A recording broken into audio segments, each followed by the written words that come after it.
오늘 좀 말씀을 나누기 앞서서 어쩌면 목회자로서 조금 부끄러울 수 있는 고백을 좀 하면서 좀 설교를 좀 시작을 해보려고 합니다. 보통 저 같은 부목사들이 한 교회에서 사역하는 주기가 짧게는 한 2년, 그리고 길게는 한 3, 4년 정도 됩니다. 그래서 이 3년이라는 시간이 제가 봤을 때는 옮기기에는 참 좋은 시간인 그렇다고 제가 옮긴다는 얘기가 아니고요. 오해하시지 마세요. 네. 딱 절묘한 주기인 것 같아요. 왜냐하면 첫 번째 그 부임했을 때는 아주 열정이 넘치죠. 저도 열정이 넘쳤나요? 제가 가진 모든 그 재료들을 특히 또 신학교 때 배웠고 또 전에 교회에서 쌓았던 모든 것들을 다 쏟아 붓는 것이죠. 그래서 이때까지 준비했던 걸 또 2번 설교하고 하다 보니까 정말 뜨겁게 사역을 하게 됩니다. 그리고 2년차 때도 괜찮아요. 또 교회가 또 익숙해지기도 하고 조금 더 이제 능숙해지기 때문에 또 사역에 또 더 활기를 칠 수 있는 것이죠. 근데 문제는 이제 3년차, 이제 4년차로 사실 넘어갈 때입니다. 솔직히 말씀드리면 이 3년차, 4년차쯤 되면은 이 사역자들 마음속에 이 은밀하고 좀 서늘한 두려움이 찾아옵니다. 일명 미천이 드러나는 것에 대한 두려움이죠. 이제 설교 준비해 놓는 레포토리는 이미 다 써버리고 이제 없는데, 또 우리 청년들이 한 2년 지나고 보니까 제가 뭐 어떤 예화를 쓰는지, 그리고 또 어떤 유머 코드를 쓰는지 다 아는데, 내가 여기서 더 보여줄 수 있는 게 뭐가 있을까? 또 이게 지나다 보면은 저도 이제 영적으로 멈춤의 시간이 있기 때문에 또 저의 이 영적인 고갈이 또 노출이 되면 드러나면 어떡하지? 강단에서는 확신에 찬 목소리로 소리를 치지만 이 내려오면은 더 이상 할 게 없다라는 그 짜낼 게 없다라고 하는 그 식은땀이 흐르는 순간이 참 많습니다. 겉으로는 목회자라는 타이틀을 달고 있지만 이 속으로는 내 안에 있는 연료가 다 바닥이 나고 또 내 인생의 바퀴가 멈춰 버린 것 같은 그런 공포감을 저 또한 느낍니다. 이건 정말 누구에게도 사실 쉽게 털어놓지 못할 저의 고민인 것이죠. 그런데 사실 오늘 여기 앉아 계신 여러분들 중에도 저와 사실 비슷한 그 두려움을 느끼는 분들이 참 많다라고 생각을 합니다.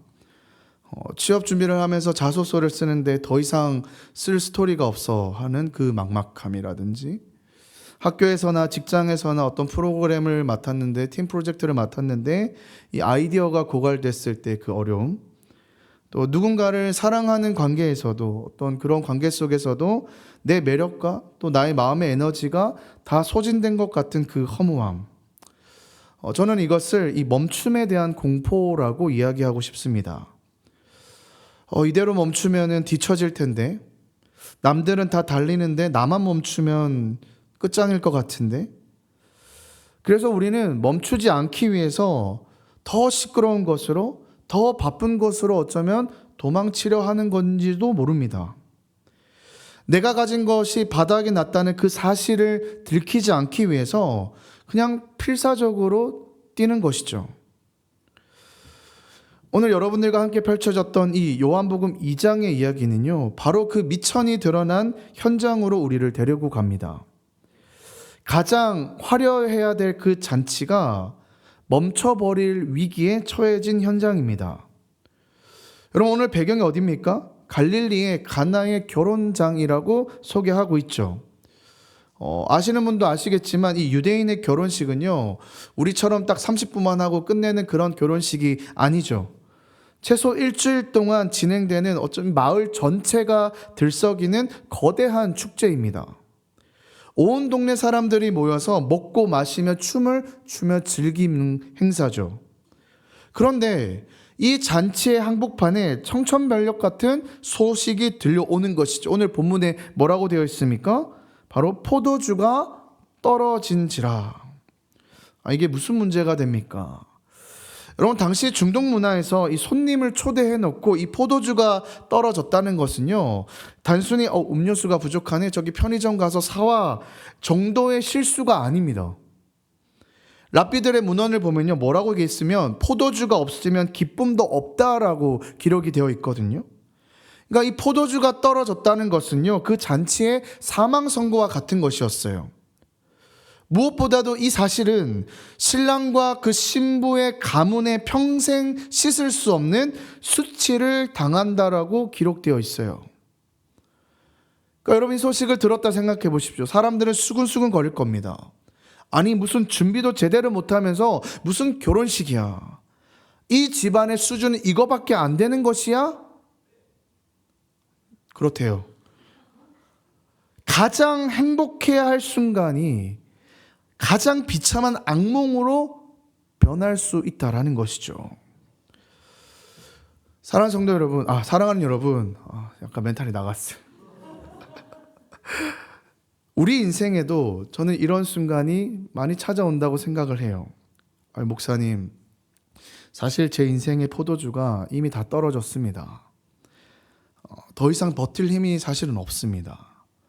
자존감도 바닥났고 제 통장의 잔고도 떨어졌고 신앙의 열정도 바닥이 났습니다. 이제는 사실 제 밑바닥이 다 드러나 버렸습니다. 그렇다면 여러분, 오늘 이 시간 이 자리에 너무너무 잘 오셨습니다.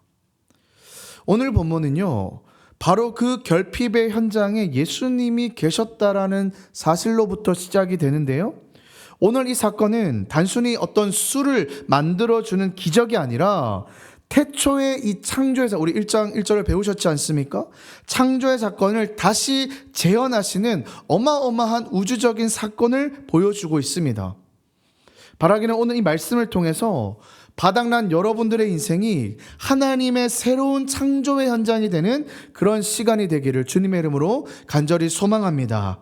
그럼 제가 왜 창조를 언급했는지를 한번 보도록 하겠습니다. 한번 1절을 보실까요? 이 사건이 언제 일어났는지를 우리가 먼저 살펴볼 필요가 있는데 1절 제가 읽겠습니다. 사흘째 되던 날 갈릴리 가나에 혼례가 있어 예수의 어머니도 거기 계시고. 요한이 왜 굳이 이 사흘째라는 말을 했을까요? 여러분, 이거는 의도가 있는 날짜의 기록인데요. 사실 요한복음 1장부터 좀 돌아갈 필요가 있는데 표를 한번 보여주실까요? 1장 1절부터 날짜를 하나하나 세워보시면요, 놀라운 비밀을 볼 수 있습니다. 보시면요, 요한복음 1장 19절부터 이제 시간 순서대로 이렇게 요한복음이 정리가 되어 있는데, 세례 요한이 등장을 하면서 보라 하나님의 어린 양이로다 라고 선포한 날이 바로 첫째 날입니다. 그리고 둘째 날을 보시면 둘째 날에 누가 등장하죠? 바로 구원자이신 예수님이 등장을 하게 되고요. 이어서 셋째 날과 넷째 날에는 예수님의 그 제자들을 한 명씩 부르면서 새로운 공동체를 만드시고 그의 제자들을 확장하는 것을 보게 됩니다. 그리고 오늘 이 사건이 일어나는 게 언제냐면 그 제자들을 부른 후 사흘째 되는 날, 여러분 사흘은 4일이 아니라 3일입니다. 3일째 되던 날에 바로 오늘 본문의 가나 혼인 잔치가 일어났다는 거예요.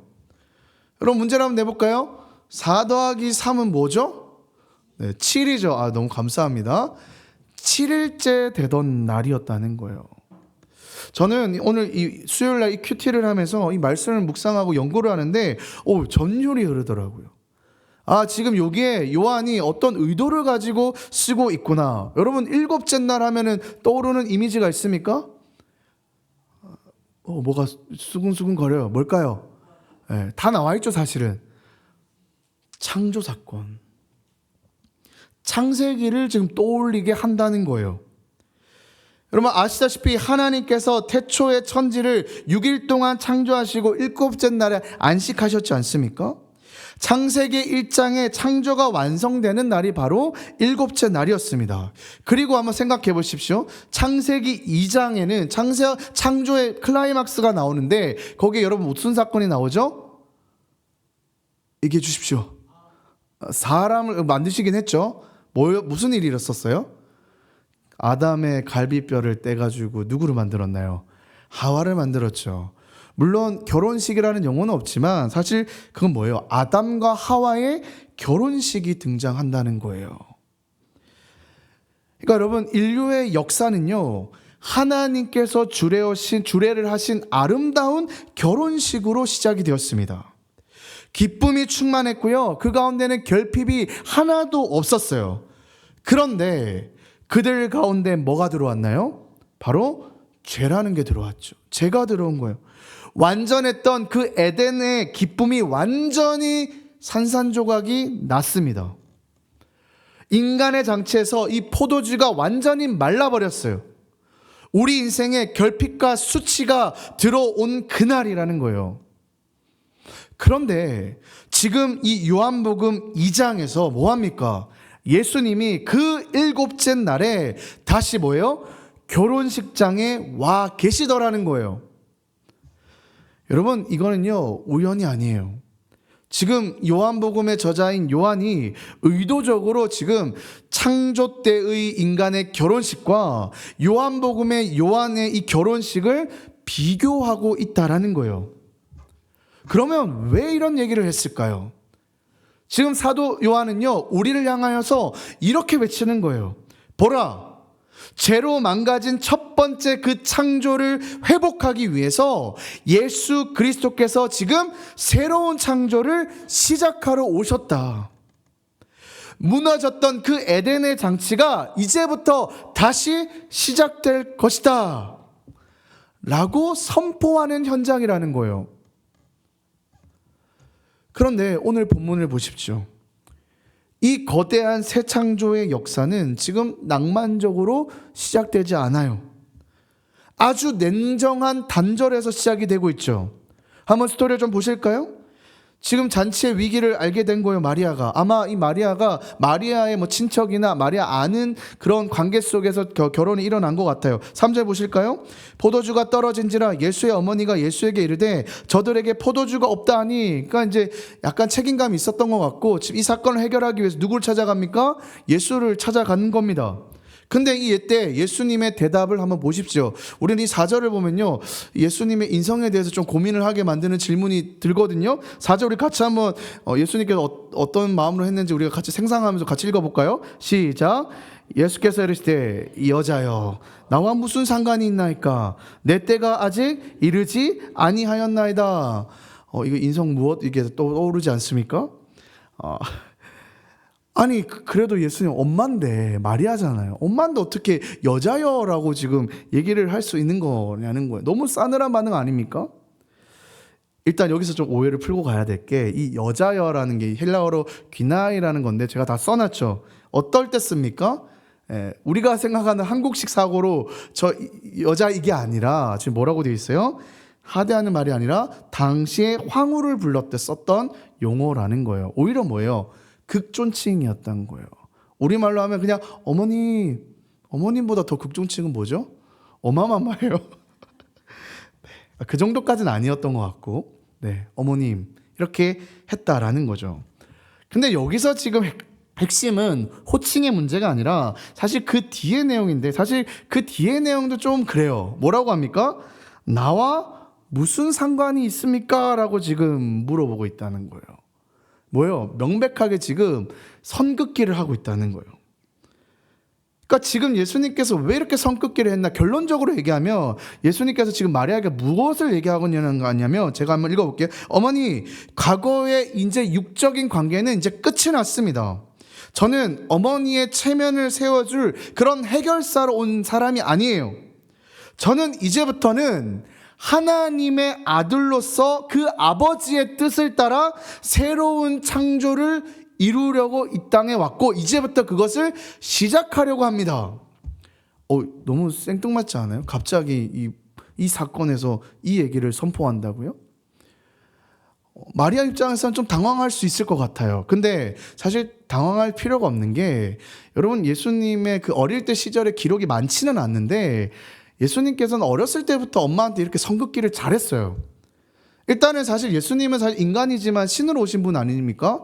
사실 마리아는 그걸 처음부터 알았죠. 왜요? 성령으로 잉태된 게 바로 예수님이잖아요. 그거부터가 일단 특이해요. 근데 옛날에 여러분 기억하고 어렸을 때, 예수님이 어렸을 때 성전에 올라가지 않습니까? 근데 엄마 아빠를 잃어버려요. 마리아가 막 찾으러 다니잖아요. 어디 있었어요? 성전에 있었거든요. 그때 예수님이 뭐라고 했는지 아세요? 명확하게 선긋기 하죠. 내가 내 아버지 집에 있는데 무슨 걱정입니까? 이런 식으로 얘기를 하거든요. 그러니까 마리아는 이미 뭐예요? 이 예수라는 사람이 그냥 내 아들로 온 게 아니라 이 땅을 뭔가 구원할 구원자로 온 건 분명한 것 같고, 기록은 안 돼 있지만 이런 선긋기가 제가 봤을 때 되게 많았을 것 같아요. 그러니까 마리아 마음속에는 이미 준비가 사실 되어 있었던 거죠. 그리고 오늘 이렇게 얘기를 하는 거예요. 뭐라고요? 내 때가 아직 이르지 아니하였습니다. 그러니까 마리아는 어떤 생각이 들까요? 이 자식이 이 예수라는 뭐라고 해야 되나? 내 아들이 이제는 준비가 되었구나. 이제는 그가 그렇게 조금씩 보여줬던 그 일을 시작하려고 하는구나라고 생각을 했을 것 같아요. 그러면 여러분, 이 예수님께서 말했던 나의 때는 뭘 얘기를 하는 걸까요? 이 요한복음에서 예수님께서 그 때라고 얘기하면 딱 한 가지밖에 없습니다. 뭘까요? 바로 맞아요. 십자가 사건이에요. 바로 골고다 언덕 십자가 위에서 피를 흘려 죽으시고 영광을 받으시는 그 시간이라는 거예요. 그럼 다시 우리 한번 이 상황을 한번 상상해 볼까요? 지금 잔치가 일어났잖아요. 근데 사람들이 막 술을 달라고, 우리에게 기쁨을 달라고, 취하게 달라고 지금 아우성을 치는 거예요. 근데 예수님께서는 뭐예요? 그 소란스러운 잔치 한복판에 홀로 뭐예요? 비장하게 지금 혼자 십자가를 바라보고 계시는 거예요. 그러니까 여러분, 예수님은 이 물을 포도로 바꾸시는 이 기적을 행하면서 단순히 그냥 이 신적인 능력을 보여주는 것이 아니라 자신의 피가 이제는 곧 쏟아질 것을 생각하고 계셨다는 거예요. 그래, 내가 이 물을 포도주로 바꿔주마. 너희에게 이 기쁨을 주마. 하지만 기억해라. 너희에게 이 참된 기쁨을 주기 위해 나는 장차 내 몸을 찢고 내 피를 흘리게 될 것이야. 사랑하는 여러분, 우리가 기도를 할 때 가끔 하나님이 너무 냉정하게 느껴질 때가 있지 않습니까? 하나님, 저 취업 좀 시켜주십시오. 하나님, 저에게 돈 좀 주십시오. 하나님, 이 문제를 좀 해결해 주십시오. 라고 그렇게 간절히 기도했는데 오늘 하나님께서 이 마리아에게 대했던 것처럼 나와 이게 무슨 상관이냐라고 하시듯 침묵하실 때가 분명 있습니다. 그때 우리는 상처를 받죠. 하나님이 정말 나를 사랑하지 않으시는가 봐. 아니요, 여러분, 속지 마십시오. 그건요, 거절이 아니라 더 깊은 곳으로 우리를 초대하기 위함이에요. 주님은요, 여러분 착각하시면 안 되는 게 여러분들에게 그냥 그 싸구려 포도주 몇 개 쥐어주려고 오신 분이 아니에요. 그렇게 몇 개 쥐어주고 끝내려고 하시는 분이 아니라는 거예요. 주님은 여러분들의 문제를 해결해 주는 그런 해결사가 아니라 여러분들을 근원적으로, 본질적으로 그 죄와 사망에서 건져내서 완전히 새 사람으로, 거듭난 사람으로 만드시기 원하는 창조주로 오신 분이라는 거예요. 예수님은 여러분들의 그 비어있는 그 항아리를 보시면서 자신의 생명을 불어넣을 준비를 하고 계신 겁니다. 사랑하는 여러분, 오늘 여러분들의 기도가 막힌 것 같습니까? 그렇다면요, 오히려 기대하십시오. 주님은요, 지금 여러분들의 생각보다 더 훨씬 더 크고 본질적인 새 일을 행하려고 하시는 거라는 거. 여러분 꼭 믿으시길 바랍니다. 한번 계속해서 볼까요? 오늘 설교 하이라이트인데 하인들의 얘기를 좀 깊이 들어가 보려고 합니다. 스토리를 좀 더 들어가 보면 이제 마리아가 그렇게 얘기했고 예수가 나랑 무슨 상관이냐고 했죠. 근데 또 마리아도 만만치 않아요. 한 귀로 듣고 한 귀로 듣고 뭐냐 하인들을 불러요. 그리고 한 5절 보실까 이렇게 얘기합니다. 그의 어머니가 하인들에게 이르되 너희에게 무슨 말씀을 하시든지 그대로 하니라 뭐래요. 예수가 말하는 대로 너희는 행하면 돼 이렇게 얘기를 하는 거예요. 그리고 예수님께서 하인들을 불러 이렇게 명하세요. 7절 보실까요? 예수께서 그들에게 이르시되 항아리에 물을 채우라 하신즉 아기까지 채우니. 이제는 여러분 이제 하인들에게 좀 생각을 좀 투여했으면 좋겠습니다. 여러분들이 그 현장에 하인이었다고 생각해 보십시오. 지금 시간은 아마 늦은 저녁 시간일 겁니다. 지금 며칠 동안 이어진 잔치에 시중을 드는 그 하인들의 몸이 거의 천근만근이었을 거예요. 근데 지금 여전히 밖에서는 술을 내오라고 하고 손님들이 고함을 치는 거예요. 근데 신랑 측 가족들은 발을 동동 구르고 있어요. 지금 초비상 상태, 조금만 있으면 이 포도주가 떨어질 것 같아요. 그런데 저기 구석에 앉아있던 목수 출신의 랍비인 예수가 뜬금없이 이 하인들을 향해서 명령을 하는 겁니다. 뭐라고요? 야, 저기 돌 항아리 6개 보이지?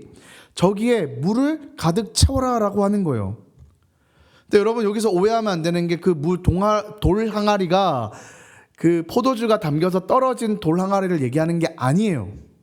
6절 한번 자세히 보실까요? 어떤 항아리냐면 6절을 같이 한번 읽어보겠습니다. 시작. 거기에 유대인의 정결 예식을 따라 2-3통 드는 돌 항아리 6이 놓여. 포도주를 담은 통이 아니에요. 지금 무슨 통이라고 합니까? 유대인의 정결 예식에 따라 라고 하고 있죠.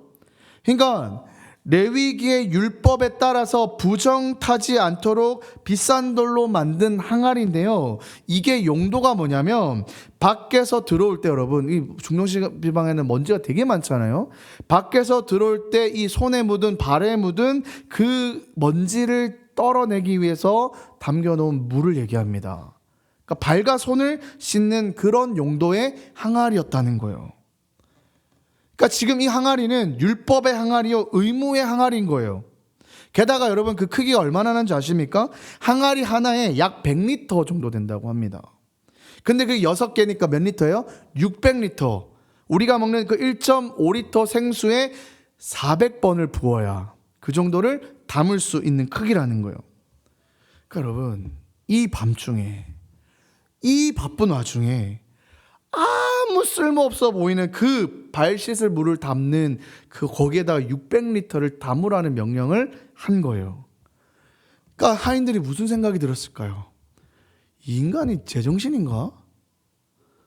지금 술이 없다고 하니까 술을 구해야지 왜 물을 채우려는 건가? 지금 우리가 얼마나 바쁜지 안 보이는가? 이 무거운 걸 언제 다 채워? 아니, 그렇다고 치더라도 이걸 채운다고 뭐가 달라지나? 지금 우리 헛고생하는 거 아니야? 그러니까 인간적인 생각에 논리적으로 봤을 때, 상식적으로 봤을 때 이 명령은요, 그냥 거부해야 될 마땅한 명령이었어요. 반항하고 따져야 될 명령이었다는 거예요. 그런데 오늘 본문을 보시면요, 그냥 침묵합니다. 그리고 7절에 이렇게 기록되어 있죠. 7절, 우리 이것도 같이 한번 읽어볼까요? 시작. 예수께서 그들에게 이르시되 항아리에 물을 채우라 하신즉 아기까지 채우니. 네, 뭐래요? 하인들이 대꾸를 안 해요. 불평하지 않아요. 그리고 어떻게 해요? 그냥 시키는 대로 묵묵하게 물통을 지고 우물가에 가서 물을 길러 옵니다. 어깨가 빠질 것 같고 땀이 눈을 찌릅니다. 옆에서 아마도 동료들이 투덜거렸을 거야. 아, 이거 뭐 한다고 달라질까? 이거 왜 하는 거지? 그 마음의 소리를 억누르며 그들은 뭐예요? 묵묵하게 첫 번째 항아리를 채우는 거예요. 두 번째를 채우는 거예요. 세 번째를 채우는 거예요. 그리고 마지막 6번째 항아리 입구까지, 그 아기가 꽉 찰 때까지, 찰랑찰랑해질 때까지 물을 채우는 것이에요. 여러분, 이거는요, 단순한 노동이 저는 아니라고 생각합니다. 내 이성과 내 논리와 내 자아를 깎아버리는 어쩌면 치열한, 저는 영적 전투라고 생각을 해요. 여기서 다가 아니에요. 뭐 물은 채울 수 있죠. 근데 8절 보실까요? 더 이상한 명령을 하는 거예요. 뭐라고 해요? 이제는 떠서 연회장에 갖다 주라 하심에 갖다 주었더니. 아니, 여러분이면 하실 수 있겠어요? 물을 담았다니까요. 그 물을 떠서 주래요. 여러분들이 종이었다면 그 순간에 다리에 힘이 풀렸을 거예요. 손이 부들부들 떨렸을 거예요. 아니, 선생님, 우리가 알잖아요. 이거 맹물인 거. 우리가 방금 발 씻을 물통에다가 채웠잖아요. 근데 이거를 술이라고 갖다 주라고요? 연회장이 맛보고 맹물이면 우리는 그 자리에서 해고당할 수도 있어요. 아니, 주인에게 몽둥이 찜질을 당할 수도 있어요. 근데 우리 보고 죽으라는 얘기입니까? 여러분, 이건 단순히 지금 배달을 하는 게 아니에요. 목숨을 건 도박이라고요. 내 인생에 목숨을 건 모함이라고요. 모함인 거예요. 아, 예수가 자기가 할 게 없으니까 지금 우리한테 지금 다 몰아 세우는 건가?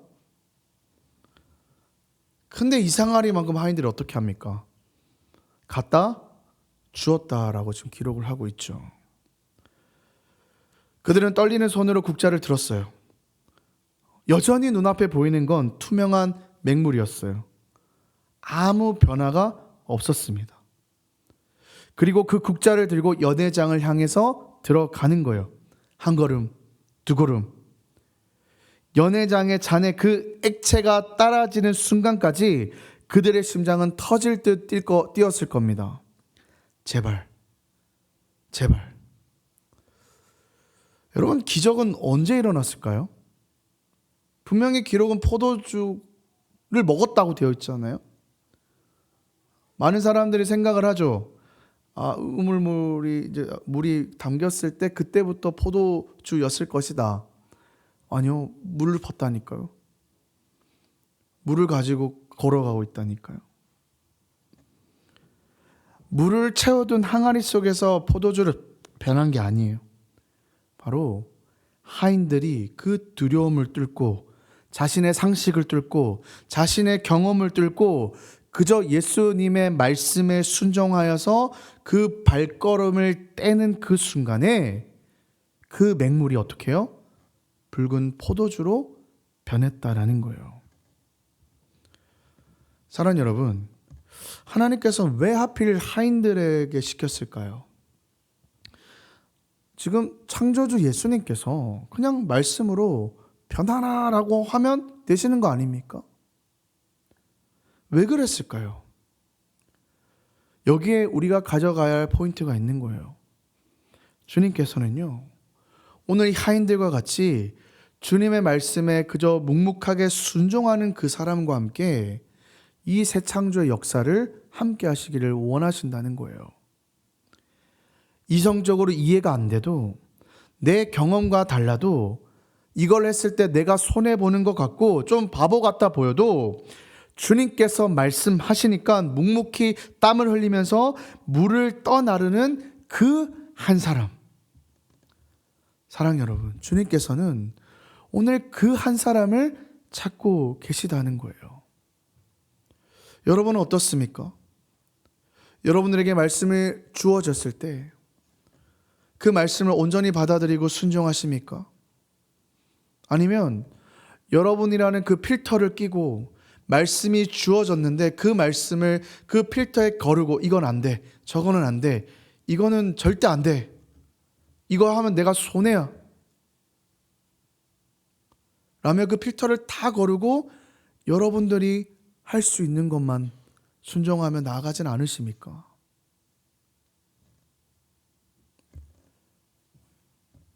물론 하인들이 믿음이 좋냐 안 좋냐는 사실 나중 문제인 것 같아요. 그들이 좋다 안 좋다는 기록이 되어 있지는 않아요. 어떤 일이 일어났을까요? 다음 한번 보실까요? 9절과 10절을 보십시오. 놀라운 일이 일어나죠. 9절 10절 제가 읽어볼게요. 연회장은 물로 된 포도주를 맛보고도 어디서 났는지 알지 못하되 물돈 하인들은 알더라. 연회장이 신랑을 불러 말하되 사람마다 먼저 좋은 포도주를 내고 취한 후에 낮은 것을 내거늘 그대는 지금까지 좋은 포도주를 두었도다 하니라. 연회장은 이 기적의 결과물인 포도주를 먹었지만 사실 출전을 알지 못했습니다. 근데 구절을 보시면요, 아주 중요한 구절이 나오는데요.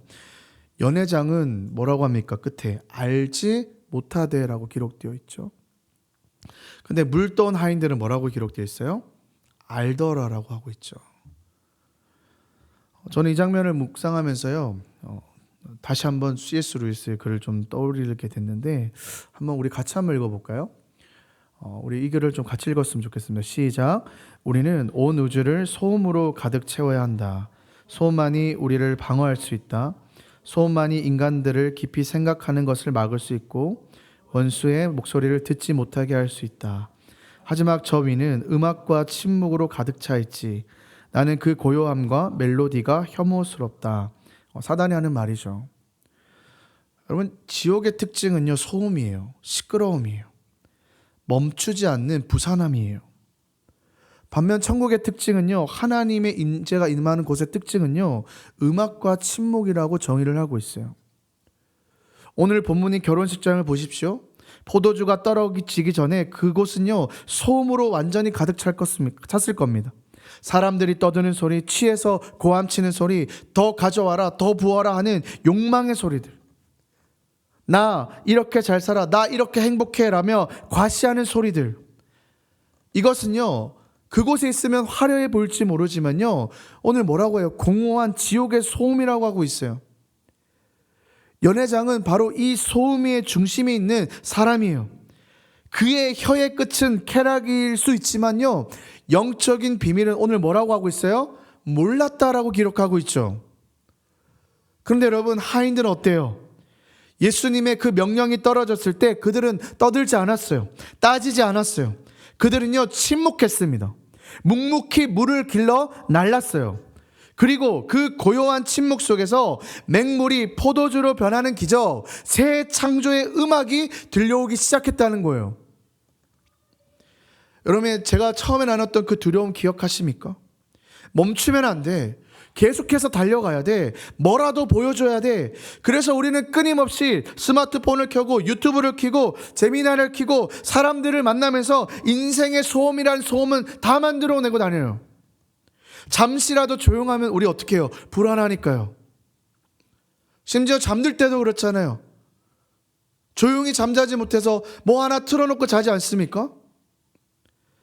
내 이 안에 빈 항아리가 드러날까봐 시끄러운 소음으로 나를 가득 채우고 가득 포장하고 있는 거예요. 그게 채워지지 않으니까 또 막 계속 사람들을 만나고 그런 사람도 얼마나 많아요. 그런데 그런 인생을 하여 오늘 주님께서는 이렇게 말씀하는 거예요. 그 소음을 멈추라고요. 너의 그 바닥을 인정하라고요. 그리고 뭐라고요? 내 말에 귀를 기울이라고요. 여러분, 세상의 연회장처럼 그 화려한 소음 속에 살기를 원하십니까? 아니면 오늘 이 하인들처럼 비록 몸은 고되더라도 예수님과 함께 기적을 만들어내는 천국의 음악을 듣기를 원하십니까? 남들은 야, 너 왜 여전히 그렇게 사냐? 너 왜 그렇게 멈춰있냐라고 말할지 모릅니다. 그때 여러분, 우리는 그 소리를 들을 때 어떻게 해야 될까요? 또 자괴감에 빠져서 넘어지는 게 아니라 속으로 미소 지으면서 이렇게 말할 수 있어야 돼요. 너희는 모르지? 나는 알아. 내 인생은 원래 맹물이었어. 그런데 내가 주님 앞에서 침묵하고 순종했더니 주님이 내 인생을 이렇게 존귀한 포도주로 바꾸고 계셔. 여러분, 이것이 물을 떠온 하인들만 아는 비밀이에요. 말씀을 맺겠습니다.